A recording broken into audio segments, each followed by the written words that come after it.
आप सभी को नमस्कार, प्रणाम। मैं डॉक्टर अतुल कुमार सिंह निरामया होम्योपैथी से अपने इस चैनल में आपका स्वागत करता हूं।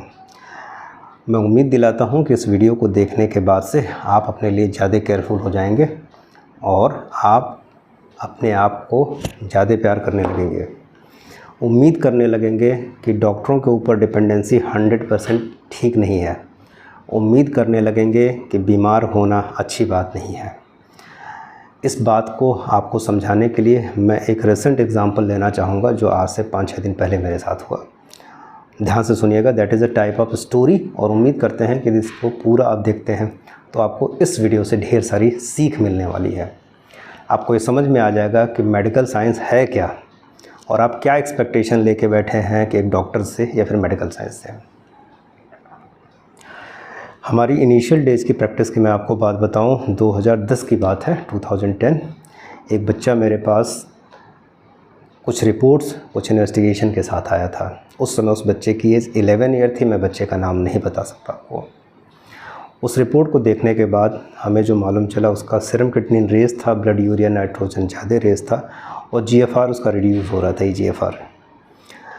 हमें समझने में टाइम नहीं लगा कि ये एक नेफ्रोलॉजिस्ट, नेफ्रो वाले डॉक्टर का केस है, और उस दौरान हमने उस बच्चे को PGI के लिए रिकमेंड कर दिया, क्योंकि 2010 में गोरखपुर सिटी में कोई भी प्रॉपर नेफ्रोलॉजिस्ट नहीं बैठता था जो रेगुलर बैठता हो। उस बच्चे का इलाज चलने लगा। 2014 में वो बच्चा फिर मेरे पास आया। उस बच्चे का एक बड़ा भाई हुआ करता था जिसने अपनी किडनी को उसको डोनेट कर दिया। ये बात 2010 की है। 2014 में जब उस बच्चे से मेरी मुलाकात हुई तो कुछ दवाइयों पे था वो, जिसमें से वाइसिलोन 50 mg में ट्रांसप्लांट होने के 3-4 साल बाद भी कंटिन्यू थी। मैंने उस बच्चे को सलाह दी कि एक सेकंड ओपिनियन किसी दूसरे नेफ्रोलॉजिस्ट से ले ले।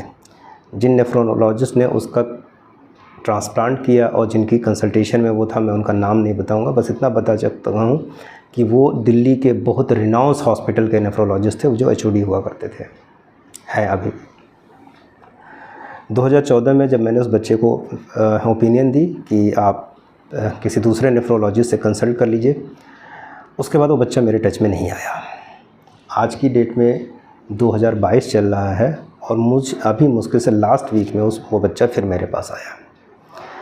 एक किडनी ट्रांसप्लांट हो चुकी थी और अब जिस रिपोर्ट के साथ आया उस रिपोर्ट में ढेर सारे चेंजेस थे। EGFR 22 के आसपास था, जो डेट वाइज वेरिएबल था। ब्लड यूरिया नाइट्रोजन अपने 100+ में था। आफ्टर देन बच्चे को शुगर हो चुका था, डायबिटीज़ हो चुकी थी। बच्चे का प्रिस्क्रिप्शन मैंने देखा तो उसमें करीब 9 दवाइयाँ थी, जिसमें वाइसिलोन 15 mg में TDS में कंटिन्यू थी।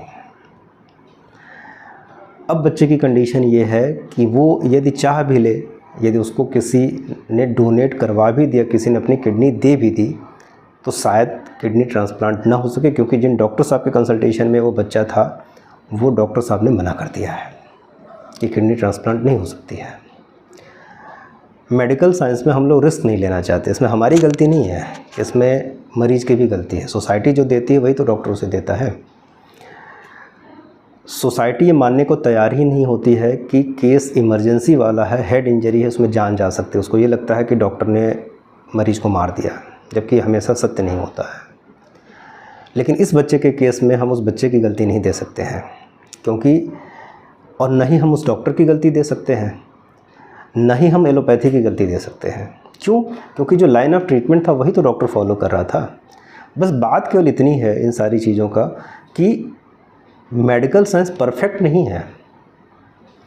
आपको इस बात का दूसरे तरीके से हम एग्जांपल देकर समझा सकते हैं कि एक छोटे से माइन्यूट से कोरोना वायरस ने मेडिकल साइंस को उसकी औकात याद दिला दी। बुरा ना मानिएगा, ढेर सारे ट्रीटमेंट चले, सब कुछ। अल्टीमेटली हम हाथ पे हाथ रख के बैठ गए कुछ काम करके और इंतज़ार करने लगे कि जब कोविड सेटल होगा, सारे प्रिकॉशंस ले लिए, तब जाके ज़िंदगी फिर दोबारा ट्रैक पे आएगी। तो मेडिकल साइंस में परफेक्शन नहीं है। I am talking about the medical science in terms of traditional, that is allopathy की हम बात कर रहे हैं। कुछ भी एश्योर नहीं है। Fix line of treatment, fix line of therapy तरीके से काम चलता है। मरीज़ बचा तो बचा, मर गया तो मर गया, कोई फ़र्क नहीं पड़ता है कि हम लाइन के ट्रीटमेंट के लाइन को चेंज करेंगे। हैरिसन की बुक्स हम लोग प्रैक्टिस ऑफ मेडिसिन में पढ़ते हैं और बहुत लंबे टाइम के बाद उसका नया एडिशन आता है, तो चेंजेस बहुत लॉन्ग टाइम के बाद होते हैं, ढेर सारे रिसर्च का होने के बाद उसका कंक्लूजन निकालने के बाद तब फिर बाकी सारे डेटाबेस आते हैं। मोटी मोटा बात, उस बच्चे की बात पे फिर दोबारा मैं लौटना चाहूँगा।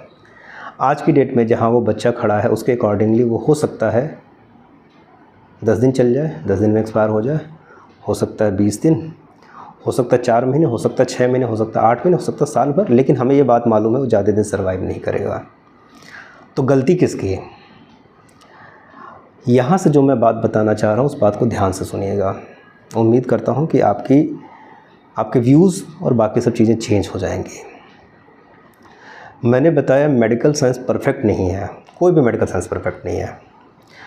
मैं एज ए होम्योपैथिक फिजिशियन लोगों को दवाइयाँ देता हूँ, लोगों का इलाज करता हूँ, और 12 साल की प्रैक्टिस में ये समझ में आने लगा कि वास्तव में बीमारी ठीक करना इतना आसान काम नहीं, खास करके हम क्रॉनिक डिजीज़ की बात कर रहे हैं, जटिल बीमारियों की बात कर रहे हैं।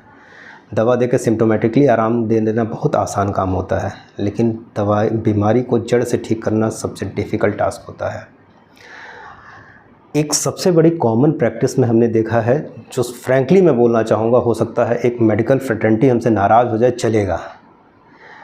जो लोग डीएम और एमसीएच कर लेते हैं उनके अंदर घमंड पैदा हो जाता है, उन्हें लगता है कि सब हम कर लेते हैं, वो भगवान के इक्विवेलेंट अपने आप को समझने लगते हैं। वो बहुत बड़े मूर्ख होते हैं जो अपने आप को भगवान के इक्विवेलेंट समझते हैं। सबके साथ ऐसा नहीं होता है, लेकिन मेजॉरिटी ऑफ द केसेज में ऐसा होता है। ईमानदारी से आप देखना चाहें तो आपको कुछ नहीं आता है। भगवान जो करता है, जिसको बचाना है वो बचा लेता। आप केवल अपना काम कर रहे हैं, हम केवल अपना काम कर रहे हैं। दिल्ली में एम्स में एक बहुत बड़े कार्डियोलॉजिस्ट हुआ करते थे, ये बहुत पहले की बात है, जिन्होंने मुश्किल से 5 साल की, वो वहाँ प्रोफेसर हुआ करते थे, 5 साल की प्रैक्टिस के बाद उन्होंने प्रैक्टिस को रिज़ाइन कर दिया, वो यूएस चले गए, क्योंकि उनको ये बात जल्दी समझ में आ गई कि हम कुछ नहीं करते हैं। नॉमिनल से केसेस में मरीज़ मर जाता है, कॉम्प्लिकेटेड केसेस में मरीज़ बच जाता है। आई डोंट नो कैसे होता है। फिर मुद्दे की बात पे आते हैं, उस बच्चे के बारे में।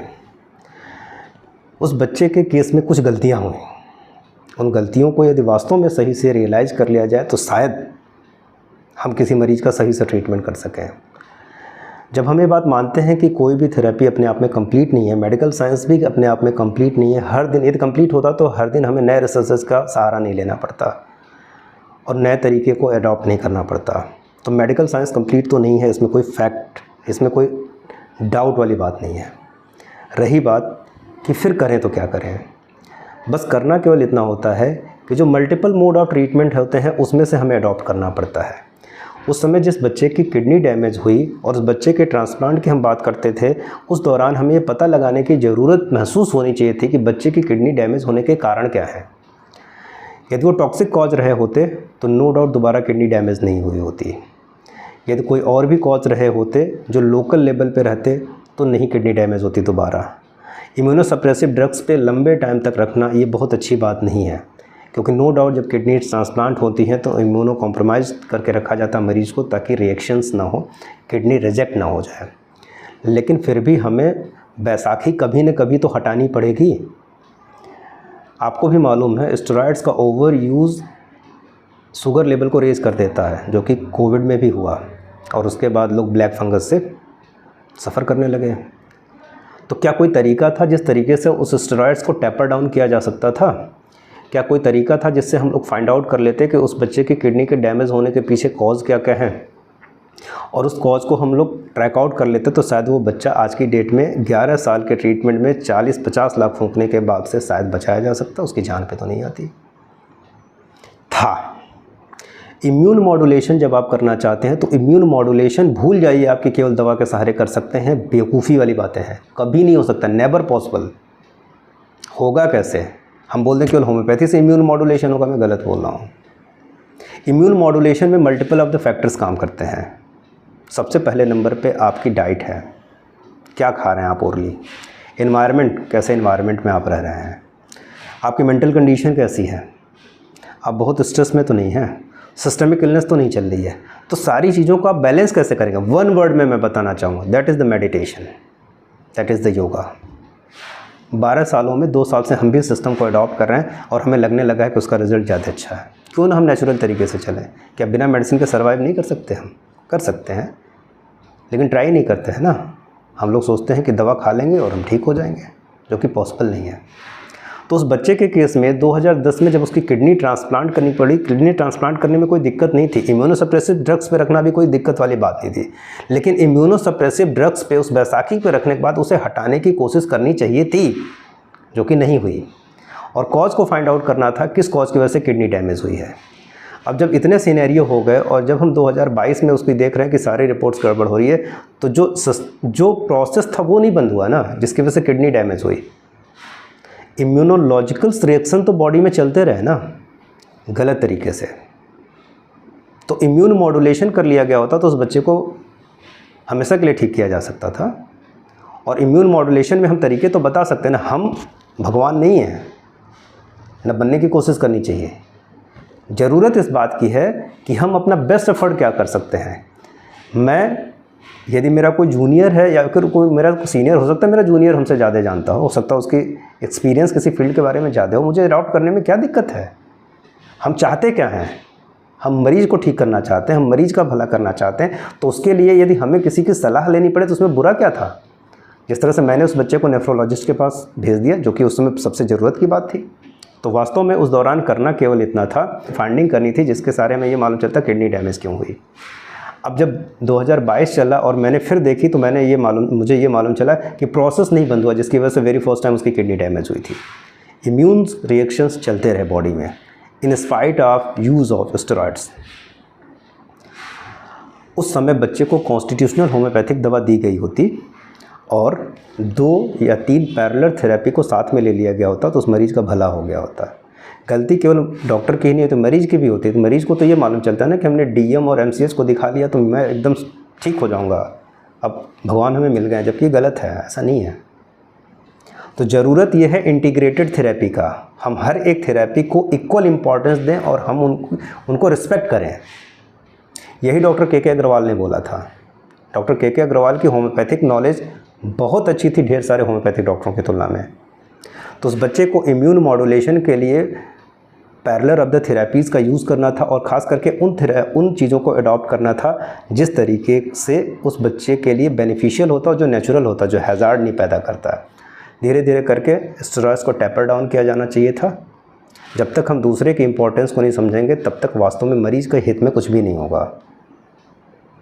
और आज की डेट में ये समझना बहुत ज़रूरी है कि कोई भी अपने आप में परफेक्ट नहीं होता। No therapy is perfect one, neither allopathy nor homeopathy nor Ayurveda. और रही बात मेडिकल साइंस ही परफेक्ट नहीं है। यदि परफेक्ट होती तो डे पर डे रिसर्च का ज़रूरत ही क्या होती। ओवरऑल इस स्टोरी को साझा करने के पीछे पर्पज़ क्या है? इस स्टोरी को साझा करने के पीछे पर्पज़ केवल इतना सा है, आप ये नहीं एक्सपेक्ट कर सकते हैं कि एक डॉक्टर आपको जादू जैसा काम कर देगा और आप ठीक हो जाएंगे। और सबसे इम्पॉर्टेंट चीज़ मैं बताना चाहूँगा दोस्त कि डॉक्टर छोटा या बड़ा नहीं होता है। जो आपको ठीक कर ले वो बड़ा डॉक्टर, और जो ठीक ना कर पाए वो छोटा डॉक्टर। डॉक्टर शॉपिंग की आदत मत डालिए। जब कोई डॉक्टर नहीं हुआ करता था, एक प्लेन एमबीबीएस डॉक्टर ही गायनी का भी काम करता था, ऑर्थो का भी काम करता था और बाकी जीआई गैस्ट्रो का भी काम करता था। मेडिकल साइंस और ज़्यादा प्रोग्रेस की। हमने क्या किया कि सबकी ब्रांचिंग कर दी और ढेर सारे ब्रांच हो गए। अब एक न्यूरो वाला बोलेगा कि भाई ये तो एंडोक्राइन का पार्ट है, आप एंडोक्राइन वाले को दिखाओ। क्या उसने एंडोक्राइन की पढ़ाई नहीं की? तो जो हमने डाइवर्सिफाई किया मरीज़ की सुविधा के लिए, वो डाइवर्सिफाई मरीज़ के लिए तो नहीं ठीक हुआ। ये तो मैं फैक्ट बता रहा हूँ आपको। वो मरीज़ के लिए और नुकसानदेह हुआ क्योंकि लोगों ने अपना पीछा छुड़ा लिया कि मेरा केस नहीं है। जबकि हकीकत में बात बताई जाए तो एक डॉक्टर इन सारी चीज़ों को देख सकता था। इसीलिए तो आदमी हॉस्पिटल की तरफ भाग रहा है, क्योंकि एक ही छत के नीचे उसको सारे डिपार्टमेंट की सुविधा मिल जाए। लेकिन क्या वास्तव में ऑनेस्टली ऐसा हो रहा है? नहीं। तो ऑनेस्टली ऐसा करने के लिए मरीज़ को फेथ बनाए रखना पड़ेगा, डॉक्टर के ऊपर नहीं, अपने ऊपर। वो सारे प्रोसीजर अडॉप्ट करने पड़ेंगे जो मरीज़ को ठीक कर सकें। और ये जितना ही जल्दी आपको समझ में आ जाएगा उतना ही अच्छा होगा। आज से 5 साल या 10 साल के बाद बीमारियों का ऐसा हुजूम लोगों में आएगा कि लोग केवल डॉक्टर ही करते रहेंगे। फास्ट फूड का प्रचलन, जो आपकी इनटेक है ना वो इतनी अफेक्टेड हो गई है आजकल की डेट में। मैं लोगों को टीच कर रहा हूँ, खास करके जो अपने बच्चों को लेकर आते हैं कि what is the good parenting. नहीं मालूम है, मुझे भी नहीं मालूम थी, और हमें नहीं लगता मेजॉरिटी ऑफ द लोगों को मालूम। कोई बुक नहीं है जिसको आप पढ़ लेंगे, क्योंकि बच्चा जो डिमांड करता हम तो दे ही देते हैं। तो इसलिए ज़्यादा ज़रूरी है कि आप अपने ऊपर फेथ रखिए। कोई भी डॉक्टर ख़राब या बुरा नहीं, अच्छा नहीं होता है। और एक डॉक्टर यदि आपको, मेरे पास भी ढेर सारे ऐसे मरीज आते हैं, बिहार से मेरे पास मरीज आते हैं जिनको सही दवा चल रही होती है और उसके बावजूद भी वो नाम सुन के चले आते हैं। मैं उनको सीधे रिटर्न कर देता हूँ कि जहाँ आप इलाज करवा रहे हो वो सही जगह है, फ़ीस वापस करवा देता हूँ। क्या नहीं करना चाहिए? ज़रूर करना चाहिए। जब आपको लगता है कि ट्रीटमेंट सही चल रहा तो फिर क्यों इंटरफेरेंस? आखिर जो इलाज करा वो भी तो एक डॉक्टर ही है। तो नेचुरल ट्रीटमेंट पे ज़्यादा भरोसा करिए। जो आप खा रहे हैं ओरली उस पर ज़्यादा भरोसा करिए। यदि आप 10,000 रुपये महीने की दवा खा रहे हैं तो कम से कम 2,000 रुपये सप्लीमेंट्स के ऊपर तो खर्च कर सकते हैं, एक अच्छे न्यूट्रिशन के ऊपर खर्च कर सकते हैं। और अच्छे न्यूट्रिशन के ऊपर खर्च करेंगे तो नो डाउट वो आपके लिए बेनिफिशियल होगा। जो आप इनहेल कर रहे हैं वो तुरंत इफेक्ट नहीं डालेगा। इट इज़ जस्ट लाइक एक बच्चे को आप डीएम बनाना चाहते हैं तो आप तुरंत नहीं बना देंगे, उससे धीरे धीरे क्लास 1 2 3 4 5 6 करते हुए जाएंगे और हर समय ज़्यादा कॉन्शियस होकर करेंगे। तो इसलिए ज़्यादा टिपिकल बीमारियों का जब इलाज करते हैं तो उसकी कॉन्टीन्यूस मॉनिटरिंग ज़्यादा ज़रूरी होती है। उस बच्चे के केस में भी कॉन्टीन्यूस मॉनिटरिंग ज़रूरी थी और उसके साथ पैरेलल थेरेपीज़ चलनी चाहिए थी। पैरेलल थेरेपी चलती तो नो डाउट उसका बेनिफिट होता उसको। आगे अगले वीडियो में मैं बच्चों के ऊपर एक छोटा सा मैसेज देना चाहूँगा उन गार्जियंस को जो शायद उन्हें सही तरीके से मैनेज नहीं कर पा रहे हैं। उम्मीद करता हूँ कि इस वीडियो से आपको बहुत ज़्यादा कुछ सीखने को मिला होगा।